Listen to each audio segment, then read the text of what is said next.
بەناوی خۆی بەخشندەی میهرەبان سڵاوتان لەبێت بەڕێزان شادمانین لە بەرنامەیەکی تری بەرنامەی بیناکردنەوەی تاک پێتان دەگەینەوە. چەند بەرنامەیەکمان تێپەڕاند چەند باس و بابەتێکمان خستە ڕوو بۆەوەی بگەین بە هەندێک تەوەری دیکە کە زۆر جا لە نێو ئینسانەکاندا دەبێتە جێگەی جەدەل، مناقەشە، گفتوگۆ و ڕای جیاوازی لێ بەرهەم دەهێنرێتن. لەم بەرنامەیەدا ئەمە دەمانەوێت ئەوڕۆ لەگەڵ مامۆستا مەسعود باس لە سەروەربوونی یاسا بکەین لە بوونەوەر لە گەردووندا. بوونەوەر بەواتە گشتیەکەی. چونکە لە بەرنامەکانی ڕابردوو ئاماژەیەکمان کرد گوتمان لە یەکێک لە تەوەرەکان لەو بەرنامەکانی داهاتوو باس لە ئەمر و خەلق دەکەین کە ئەمر و خەلق ئەو دوو شتە چی یعنی کە مستەلاحەکەشم غەڵەتە شت نییە ئەمر. ئەمر و خەلق ئەو پێکهاتەیە کە هەموو گەردوون تایدا لەو دوو پێکهاتەیە مشتەرەکن. پێکهاتەی ئەو دوو شتەنە. کەواتە ئێمە دەبێت جیاکاریەک لەنێوان ئەو دووە بکەین ئەمڕۆ باس لەوە بکەین ئەمر چی دەگرێتەوە و خەلق چی دەگرێتەوە و پاشان ئەو ئەمرەی کە ئێمە بە یاسا دەیناسین ئێمە لەسەر زەوی پێی دەڵێن یاسا و ئایا ئەو یاسایە سەروەربوونی هەیە لە گەردووندا لە هەموو بوونەوەردا باسی لێوە دەکەین و ئەوەی کە پەیوەندی بە ئینسانەوە هەیە ئایا ئینسان دەتوانێت تەداخل لەو یاسایە بکە بتوانێت لە کاتێک لە کاتەکان یەکێک لەو یاسایانە گۆڕانکاری تێدا بکاتن بۆ مەبەست و ویستێکی خۆی ئەوەشیان دەبێتە پرسیارێک. پرسیارەکەم سادەیە بەڵام بێگومان وەڵامێکی قوڵی دەوێت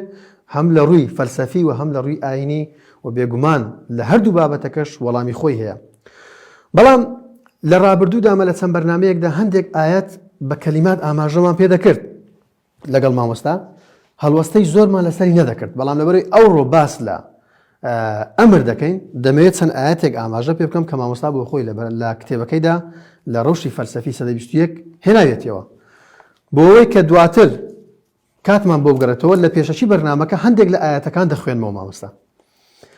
خوای پەروەردگار دەفەرمێ ويسألونك عن الروح قل الروح من أمر ربي وما أوتيتم من العلم إلا قليلا. كواتە لێرە باسی ئەمری کردووە. هەروەها دەفەرمێ بديع السماوات والأرض وإذا قضى أمرا فإنما يقول له كن فيكون. لآياتشي دیکەدا دەفەرمێ فانطلقا حتى إذا ركبا في السفينة خرقها قال أخرقتها لتغرق أهلها لقد جئت شيئا إمرا. هروها دفرمي ومن آياته أن تقوم السماء والأرض بأمره. هروها دفرمي يدبر الأمر من السماء إلى الأرض. لآياته شي دي كده دفرمي لله الأمر من قبل ومن بعد. هروها دفرمي قال ربنا الذي أعطى كل شيء خلقه ثم هدى. كهذا لركوانا دەچێتەوە نێو بابەتی ئەمر. مامۆستا زۆر بەخێر بێ خۆشحاڵ سپاس دەکەین. خۆش بی لە بۆ پێشەچی سەلامەت بی. مامۆستا لە بەرنامەی دووەم بوو ئاماژەیەکی کورتمان کرد بە ناڕاستەخۆ گوتمان ئەمر و خەلق جیاوازە لەوێ ئاماژەمان کرد و نووسیمان و گوتمان لە بەرنامەکانی داهاتوو بە قوڵی باسی دەکەین و ئەو بەرنامەیەشمان کە تەوەرەکە باسم کرد کە سەروەربوونی یاسایە لە بوونەوەردا پەیوەستە بە ئەمرەکە کەواتە دەبێت ئێستا ئێمە لەگەڵ بینەران لەلایەن بەڕێستانەوە بەرچاومان ڕۆشن بێ خەلق چ دەگرێتەوە و ئەمر چی دەگرێتەوە. بەناوی خوای گەورە و میهرەبان دەستخۆش بی لەو پێشەچیە. سپاس. ینی وەک خۆت باست کرد ئەو بابەتانە لە بۆ ئەوەیە لە کۆتاییدا بزانین ئینسان کە هاتووە لەکوێی ئەو یاسایانێ لەکوێی گەردوونە و ئایا یعنی خۆی چەندە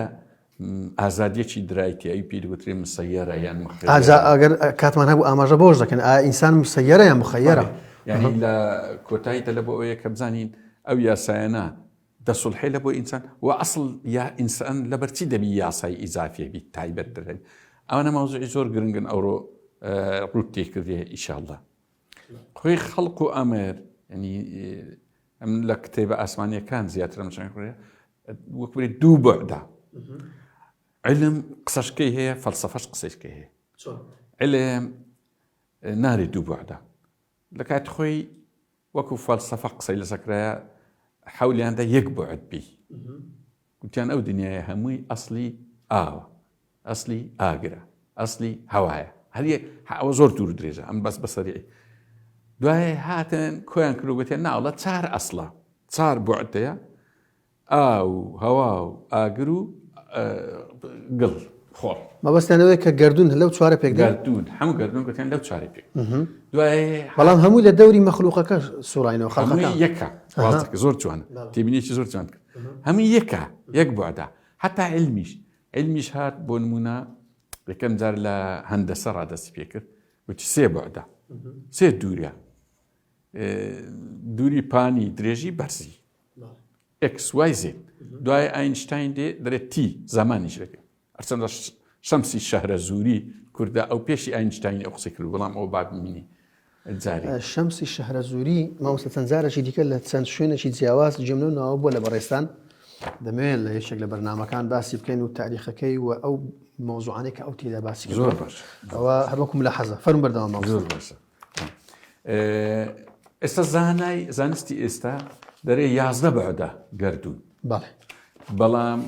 تێبینێکی زۆر جوان هەر 11 بەعدەکەی تەمەشا دەکەی هەم یەک بوعدە، بەس بوعدە مادیەکەیتی بەهیچ کەسیان نەچووە سەر بوعدی ئەمر کە نامادیەکەیە. بەڵێ، بەڵام ئەویش مامۆستا هۆکارەکەی ئەوەیە کە بە چاو دەرچی پێ ناکرێ. ئەمەش ئەگەر پاڵپشت بە دەقی ئاینی نەبایە لێتێ نەگەیشت نەمانزانانی هەر ئەمەش داهاتیان یەکەیان دوێیان سێیان چاریان پێ ئەنوا ئەوەشکە قسە کرایە لەسەر ئەو بوعدانی. بعدی گردون وەکو بری کۆدەکانی گردون بە حیسابیوان بەو 11 کۆدەی گردون تێدەگەی، یان ئەوی نایلێنە نەظەریەت کولی شەی، بەس نەظەریەت کولی شەیش هەر نیوەی گردونە. مەسەڵەن ئاینشتاین حەولیدا،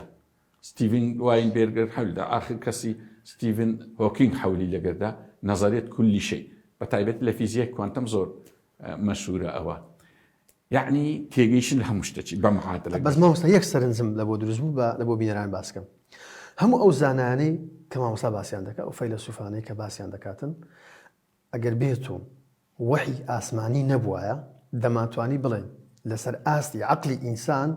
کارێکی ئێجگار گەورەیان کردووە کە خزمەت بۆ بە مرۆڤایەتی لە ناسینی شتەکان. بەڵام یەکێک لەو شتانێک کە لە لای وان کەم و کوڕی بووە پێی نەگەیشتون نەیانتوانیوە وحیەکان لە بەردەستی ئەوان بێ هەڵسەنگاندنەکان و تێگەیشتنەکان و عەقلی خۆیان پاڵپشت بە وحی ئیتر ئەو کاتە لەوانەیە دەرەنجامی باشتری دەبوو. فەرموو مامۆستا. زانی چۆنە ئەگەر ئەوانە کتێبە ئاسمانیەکانیان بەورتر هەمووی دەرین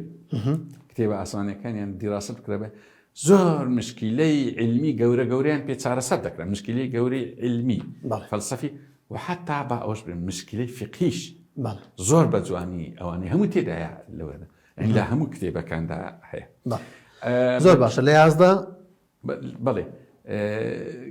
ینی ئەوەی زانستی نوێ ئێستا لە 11 گیر بووە، دڵنیام پاشی ماوەشکە ئەو عەدەدە دەگۆڕێ یان زیاد دەکە یان کەم دەکە ئەوە. بەڵام ئێستا دێنە سەر کتێبە ئاسمانیەکان چ دەرێن؟ ئەوان ئاعتراف تەنها بە 2 بوعد دەکەن، بە تایبەتی قورئان بە واضحتر ئەلا لەهو خەلق والئەمر بەس ئەو دوێیە هەرچی هەیە لەو گردونەی لە معادلە یان لە عیلاقەی بینی خەلق و ئەمر کۆ دەبتەوە، کەواتە ئەوەی ناوێنێنە نەزەریەت کولی شەی یان معادلەی گردونی ئەتو ئەگەر بێ دروستکەی بەو دوو متغیرەی. بەڵام ئەو تەصنیفی 11 کە باسە کرد ئاخر شت کە علم پێگەیشتووە 11 دەکرێت ئەو 11 لە نێو خەڵقەکە جێ بکرێتەوە. هەمووی ئەوەی ئەم دیتیتم هەمووی لە ناو خەڵق جێ دەبتەوە، ینی خەڵق لەبەر ئەوەی جێسا ڕاست دێنە سەر وەڵامی ئەو پرسیار خەڵق ئەوەی دەیبینین هەرچی ینی مادەیە ئەشیا ئەوە خەڵق لەبەرەوەی زۆر زەحمەت نییە تێگەیاندنی بەرامبەر هەرچی شوێنەی داگیر کردێ و بوونەچی هەیە و بوونەچی هەسیار ئەوە خەڵقە، کاتە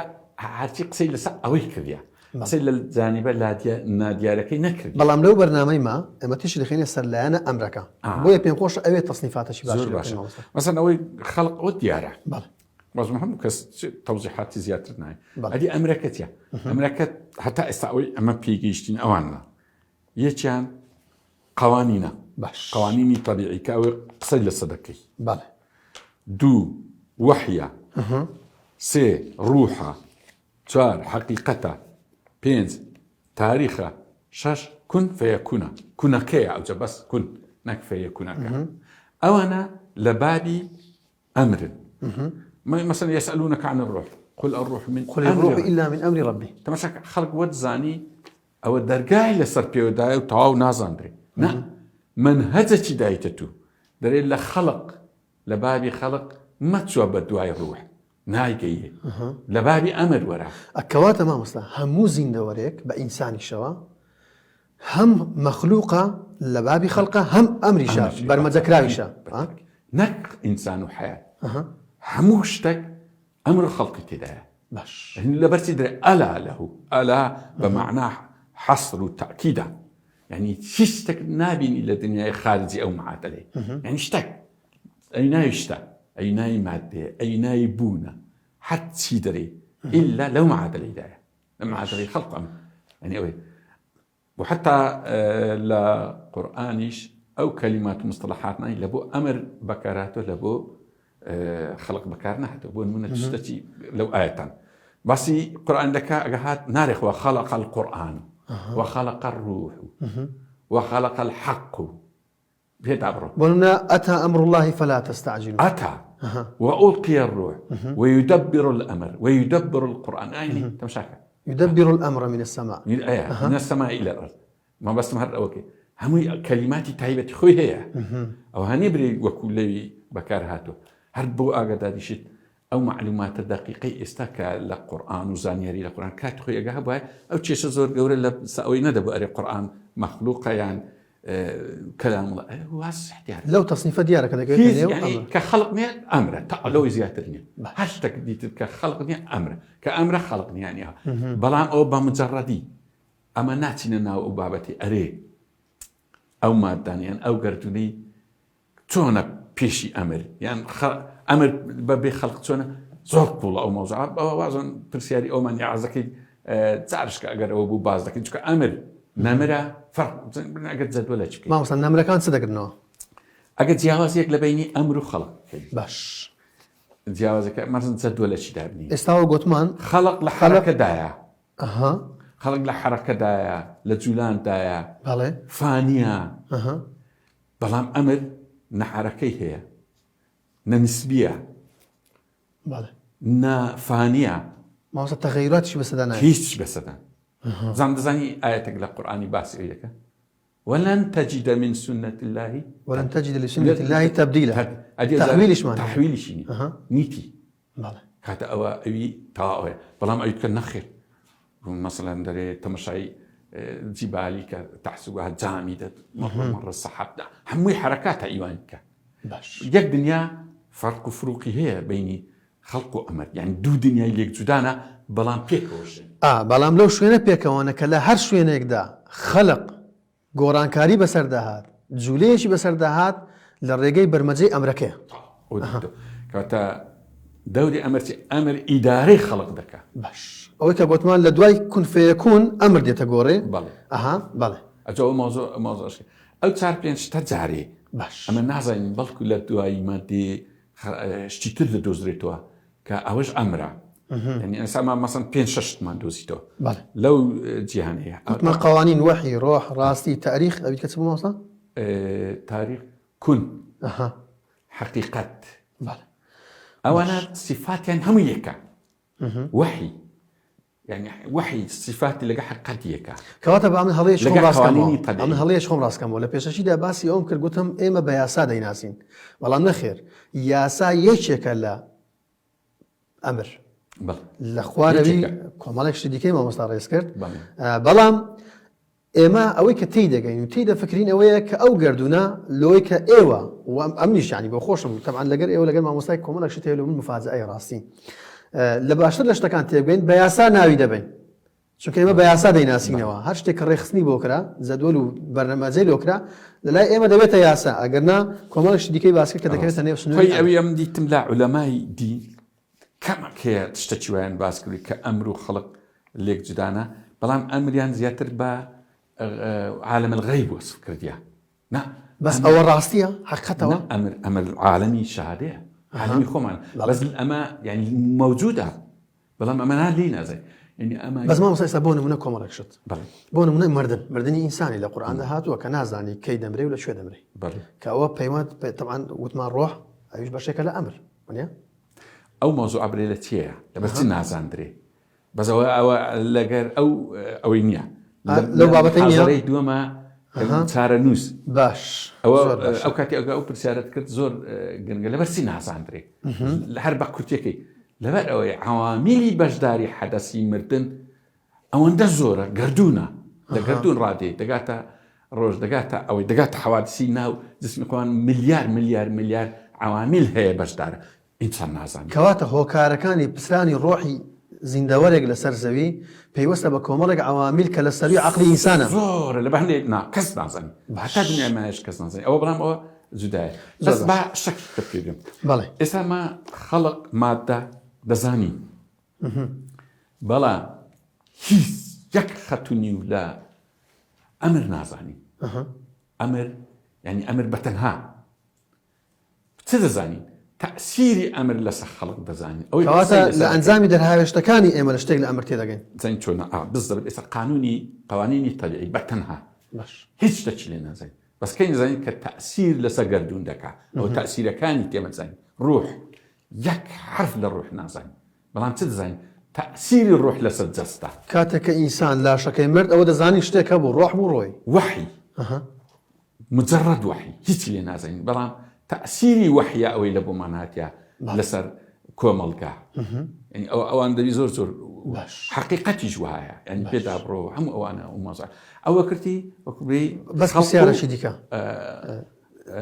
ئەمر بەڵێ جیاوازی نێوان نەفس و ڕۆح چییە ئەوە دەکرێت لەو بەرنامەی باسی لە داهاتوە لە باسی چارەنووسی مرۆڤ جیاوازەکانیان عینەن ئەوەیە کە ڕۆح ئەمرە بەڵام نەفس خەڵقە ئەوە یەک لە ئەوکان ئیتر تاو هەموو مواصفاتی ئەوی تازە باسم کرد ئەوە حرەکەی هەیە ئەوە ئەوی تە سابیتە ئەنی هەموو مواصفات لێرە بەولا کەواتە مامۆستا ئێمە لە بەرنامەکەماندا لە بەرنامەکانی داهاتوش ئەمە هەر تەوەرەیەک کە باسی دەکەین سەرەتا پێویستمان بەوەی هەیە تەصنیفی بکەینە سەر ئەوەی ئایا ئەوە دەچێتە نێو چوارچێوەی ئەمر یان خەڵق بەسڵت ئەلەبیری نەچی بینەر کە باسی خەڵق دەکەین خەڵق یعنی مادە یعنی ئەشیا شەی ئەوانە هەموو مادەنە ئەوی تریش ئەمرە ئەو زار یەک شتەیە بەڵێ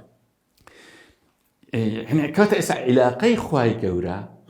بە گەردوون و بە ئەشیا و بە ئینسان لە ڕێی ئەمرە کەواتە وەسیتەک هەیە وەسیتەکە ینی وەسیتە ئەو وەسیتە کەواتە ئاسانتر بینێم خوای پەروەردگار بۆ خۆی ڕاستەوخۆ تەدەخول لە مەخلووقەکانی ناکە لە ڕێگەی وەسیتێک تەدەخولی تێدەکات کە ئەویش پێ دەگوترێت ئەمر زۆر جوانە یعنی زۆر خوای گەورە گەورەتر و نەزیێترە لەوەی بێتن مەشغول بی بە من و بە هەور و بە باران و بە جۆرج بۆش بەفران و ئەوە نییە ئەمرەکەی ناردێ و ئەوحا في كل سماء أمرها تا ئەوە ئیشی ئەو گەردونەی بەکامیلی لێ ڕاحە جاما مستعد زۆر بەجددی باس کرد بە ئەم نمونەشی زۆر سادەش بوومەوە چۆن بەڕاستی بابەتەکانی تو حەزمنەیە هەموو جۆرە بینەرەکان ئەوەی حەزی بۆ بابەتەیە لە هەموو نمونەیەک لەوان بینینەوە تێبگەن ئێستا عەقلیەت و علمی ئینسان گەیشتۆتە ئاستێک کە ڕۆبۆتێک دروست دەکاتن ئەو ڕۆبۆتە کۆمەڵێک بەرمەجەی بۆ داناوە ئیتر ئەو ئینسانە لی پاڵدەداتەوە ئەو ڕۆبۆتە خۆشتەکان دەکات ئاخر ناکرێ و ناگونجێ ینی شتێکی معقول نییە لە عەقلی ئینسان جێ نابێتەوە ئیلاهێک خوایەک بەو گەورەی خۆی ڕاستە خۆ تەدەخول لە بەڕێوەبردننی ئەو گەردونەدا بکە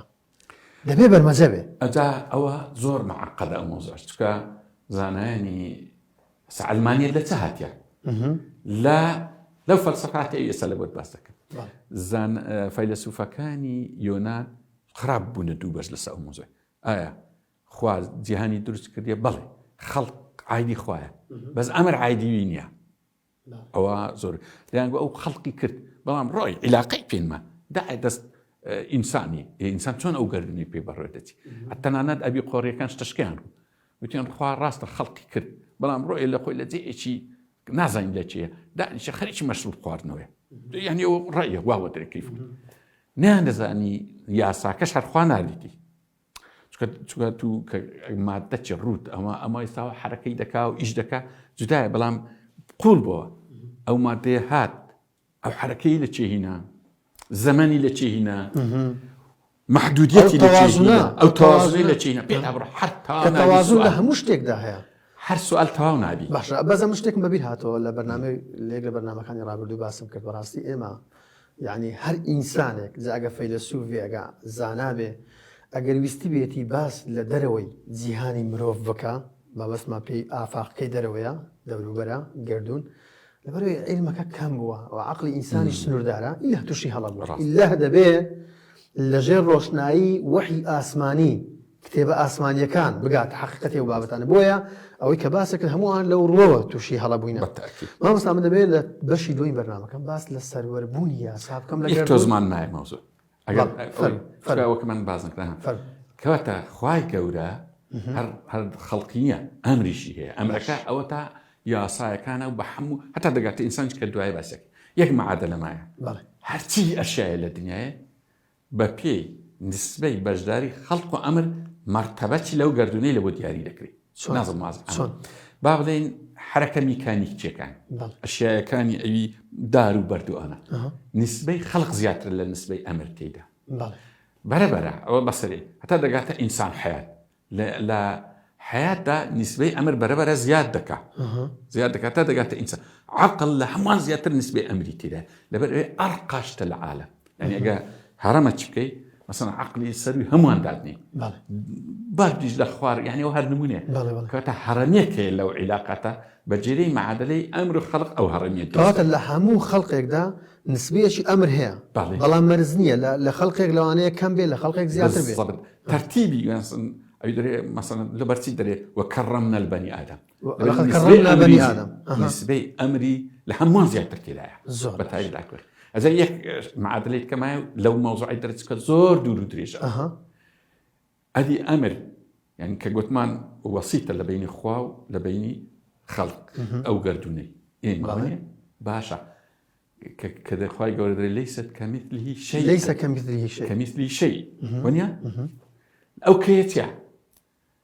ئەگەر بیگرت بە لەیسە مثلی شەیء ئەوە ئەمرەکەی دەگرتەوە ئەوە مەبەست پێی مەخلوقەکەیە کە ئەگەر خەڵقە ئەگەر کەیەکەی لادەی لەیسە مثلی شەیء ئەوەیە چکە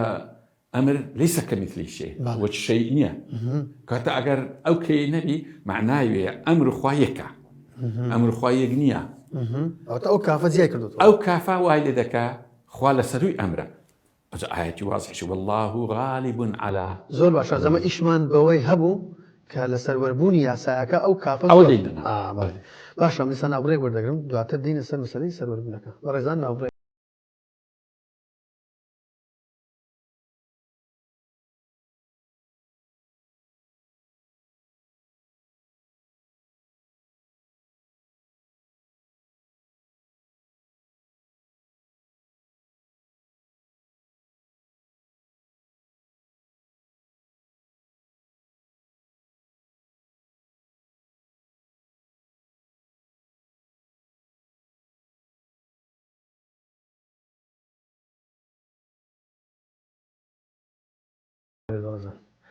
دەبێت سەر دەشکە باسکەم ئەویش ئەوەیە کە هەر وەکو بەبییر هێنانەوە لە بەرنمەیەکی ڕابردوش ئاماژەمە پێ کرد ئێمە لەبەرەوەی بەرنمەکەیمە بەرنمەیەکی نەزەریەکی متەکامیلە یعنی دەمانەوێت هەموو جانبەکان بگرێتەوە هەم پاڵپشت بە وحی ئاسمانی کتێبە ئاسمانیەکان وە پاڵپشت بە مەسەلەی فەلسەفە و زانست و ئەو بابەتانە بۆیە هەندێک جار لە هەندێک بابەت کە ئاەتێک دێنینەوە تەنها ئیشمان بە یەک کەلیمە هەیە ئێمە کەلیمەکە باز دەکەین بە تایبەتی مامۆستا مەسعود و هەوڵش دەدەین ینی متەکاملتر بکەین بەڵام بۆی هەم کاتمان بۆ بگەڕێتەوە و هەمیش بە هەموو بابەت و کتێبەکانی دیکەش بپڕژین ئەوە کاتە ئەمە تەنها هەڵوەستە لەسەر کەلیمات دەکەین لەو بابەتانێک کە پێویستمان پێە مامۆستا دەمەوێت پرسیاری ئەوە بکەم ئێستا ئەسلی بابەتەکەمان سەروەربوونی یاسا لە گردووندا چییە و چۆنە و تا چ ئاستێکە ئەجە خۆی لەوەی وەکوبری ئەمر کە دەری یاسا یعنی ئەمر ئایا لەدەست چییە لەدەست خەڵکیشە ینی طبیعەت بە خۆی هیچ پێ دەکرێت ئەو نەزەریاتی تەتەور و فەلسەفەی مادی ئەوانە باس لەوەی دەکەن کە دێن طبیعەت خۆی بەڕێوە دەبا خۆی ئینتاجی قامی کرد خۆی ئینتاجی بەشەری کرێ خۆی ئینتاجی حیپێنە بەڵام کە گەیشتە ئەو لێکجێکردنەوەی کە قوانین جودایە و مادە جودایە أو موضوعنا هرناميني أصلا ونك طبيعة ده صلاتي بسر قانون ده هي بعكسه أو إداري خوي أقدر ليش بريكا كانت طبيعة لقيت ستا راس زرت وشي شوك دبي شلون مثلا فيورباخ بخوي برسيارش لخوي كريدري طبيعتها خوي توشي خوي شوك كريدري والله نازم من لقيت سما طبيعة أخذ نابيها تلوبر طبيعة شيء طبيعة هو طبيعة أو ما أدري أو قوانين جداء أو مادة جداء لقيت شان تقريبا زحمة كواتا طبيعتي هردوش دقرتوا طبعا هرشي دكتور ورا فيمان بري شهانا أو إنساني دروس كذا مادة كوتشروي كوركد درينا هذه قانون هذه هذه تون بيكوا نازميز يعني كوتايدي أو موضوع بلام وكو سروري ياسا كواتا استاكا أو قردونا بكاملي خاضعة ملكة لبو قانون ونيا إنسان جوها بيدا برو حياتها هم كاتا أو قردونا بكاملي لجرساي ياساي كس كواتا ما مصلا أو مصطلحي كدالي ياساي سرشت هلايا لراسي دا أو نايلينا علم نايلينا مش لبري دورندنا لا أصل دا أو خو توماس أكويني ديكارت دي ولا ياساي خويا يعني أو وادرين بلا أما لبر بلاوي كبلا وخرج بويتي لقى نوع ياساي خويا مثلا وحي لي تكربي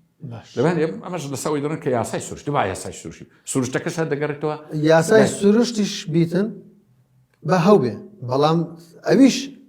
شتي ديكه هي برمزي بودانا طبعا بس اشتكي ما غلط والله ديسان مصطلح كمان غلط شتي ديكه ما بس ما نويا كلمات مالنية أما اللي برتي قلت هيز معلومات مان لسر مثلا الروح قوانين وحي كلمات مالنية باش لبرين بغلطي دسين ناي ساوي ما هرت هرتي نكرتو أمنيش كذا دسين ناي بغلطي دسين بس سارني لبرين باسي أجر باسي أمر أو ها مشكلة أدي باسي ذات خواي كلمات كوا شيء كل فكر كوا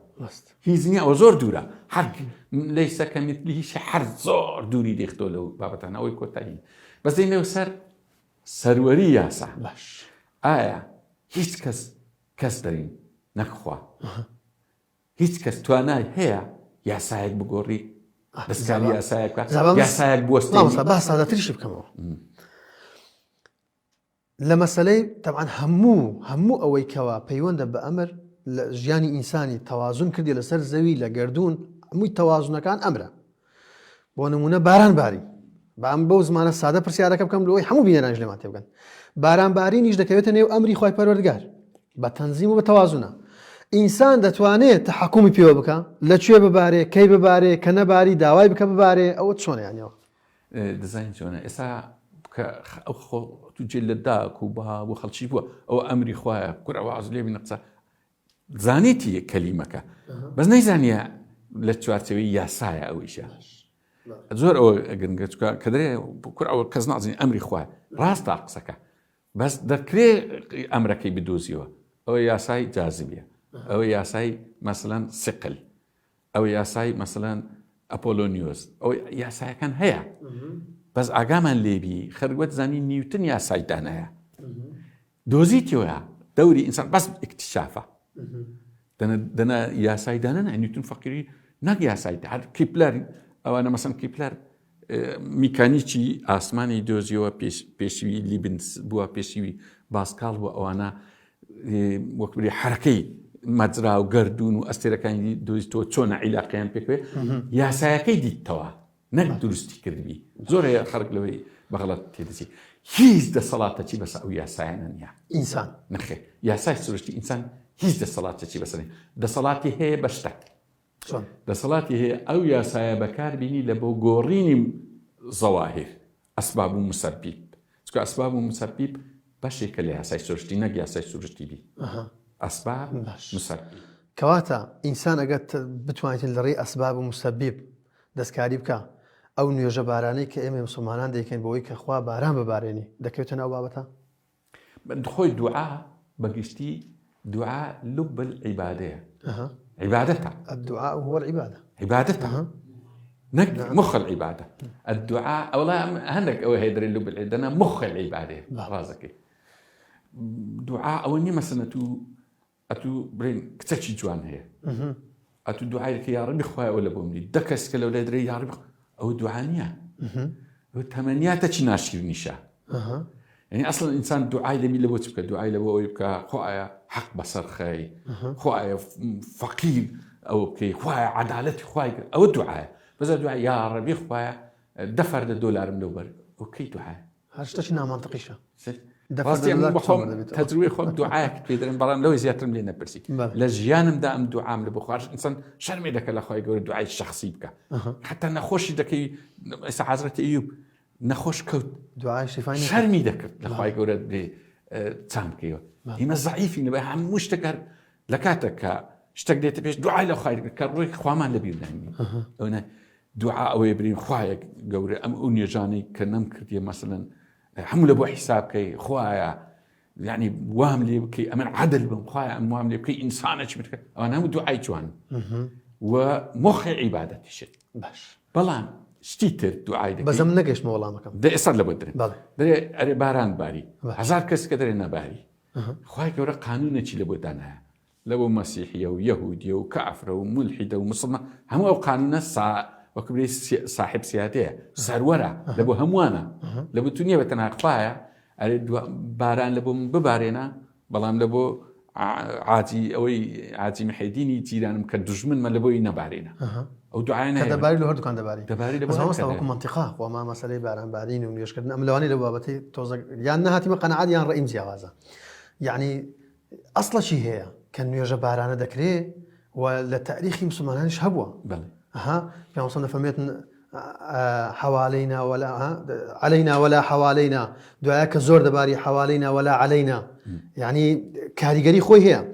بلام امن دبي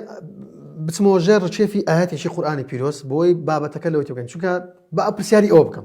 دقينا أول عام خواي پروردگار دتيتا جير ساي أو يا ساي سروربوني يا ساي يعني بخوي لسرو يا ساي نعم بخوي لسرو يا ساي القرآن ده غالب على أمره كواتا لسروا إنسان كداوا لخوادك خزور آساییه اگر او غلبتی خوای پروردگار که اگر اینه بونمونا او سبب و مسبب لکوانه وارق بخاطن که بدلی او خلق به بلام هلا جري عساده استك لا او زور قوله بلام يعني لكل شيء سببا يعني نبي اگر خوای گوره دتوانی تدخل بك همش شراكري تدخلني او فلسفه يونان قلت خواي گوره تا شيء خوي كردو چون نستو عفوا شكر لهندك لقوم كانش معناه خواي گوره كغزبي لي قرتون بهيك لو شتانا غزبي لي قرتون او تدخلها بلام تدخلك لري قانونيه لري كن فيكون جدايا كواتا يا ساكب وخوي بري ودتي بلام خواي پروردگار كبيستي بوي هبوا او ملتا بوشتا بطوفانا بهرسي هي لنا وبتي يكسر لي كن فيكون او امر ذلك مرسومه شي تايبتي لبو دركريا بله او يعني او هي قولوا دتواني قولوا دتواني دعاء هم وعد غلطنا اني قريب مستجاب اشتكي واني قريب اجيب دعوه الداع يعني اويا خوي قولوا مش تشبي ذكري بلام يا ساي خوي يك اوي هي مقضيه كان مقضيه كان امرا مقضيه يعني تاو تبغى خلاص باش يعني وانا ما تعزت دسكاري قانوني خويكي يعني بلام دعاء لب العباده يعني باش ما برسياره شي ديك كم بس شتشي باش يعني تمشاك اسا اجر تاكيد لس اسبابنا كيوا او شيص حتصل هم خلق الدعاء لاسرائيل قال اسرائيل سركتو لا انفال ما بس بيوي اوش هد يا سايا تو خوي قوله دعوه تو دكا برو ما ينكد بستوا توكل على الله وكويك صحابك هاتوا توكل على الله بمعناته فرمك دبابي بس توكل على الله معناته توكل على امر الله دزقرتن باسباب توكل على امر الله هرتي ناي الله دي القران لو يعني امر الله توكل على مصطلحكش ما زور باجنيه